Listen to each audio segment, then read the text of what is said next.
హల్లెలూయా. దేవుని నామానికి మహిమ కలుగును గాక. ఈ సమయంలో చూస్తున్న వారందరికీ కూడా రక్షకుడైన యేసుక్రీస్తు నామములో శుభాలు తెలియచేస్తున్నాను. దేవుని వాక్యాన్ని చదువుకుందాం. 3వ కీర్తన 8వ వచనాన్ని చదువుకుందాం. రక్షణ యెహోవాది, నీ ప్రజల మీదకి నీ ఆశీర్వాదము వచ్చునుగాక.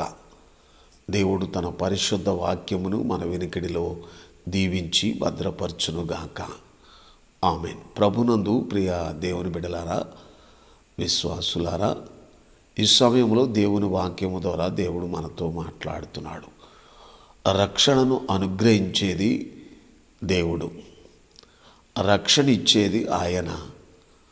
రక్షణతో పాటు మనలను ఆశీర్వదించేది కూడా దేవుడని నీ వాక్యము ద్వారా దేవుడు మనతో మాట్లాడుతున్నాడు.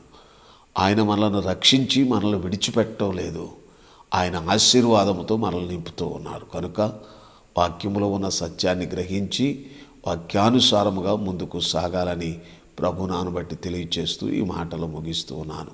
దేవుడి మాటలు మన వినికిడిలో దీవించి భద్రపరచునుగాక. ఆమేన్. ప్రార్థన చేసుకుందాం. సర్వోన్నతుడా, సర్వశక్తిమంతుడా యేసు ప్రభా, మీకు వందనాలు. మీరు ఇచ్చిన వాక్యమును బట్టి వందనాలు చెల్లిస్తున్నాం. అవునాయన, మమ్మలను రక్షించి మమ్మల్ని విడిచిపెట్టడం లేదు. మీ ఆశీర్వాదాన్ని మాకు ఇచ్చి మమ్మలను సంతోషపరుస్తూ ఉన్నందుకు వందనాలయ్యా.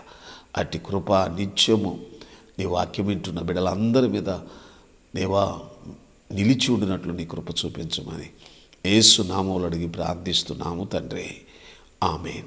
తండ్రి అయిన దేవుని ప్రేమ, కుమారుడిని యేసుక్రీస్తు యొక్క కృప, పరిశుద్ధాత్మిక నిన్ను సహవాసము ఎప్పుడెల్లప్పుడు సదాకాలము తోడై ఉండి నడిపించునుగాక. ఆమేన్.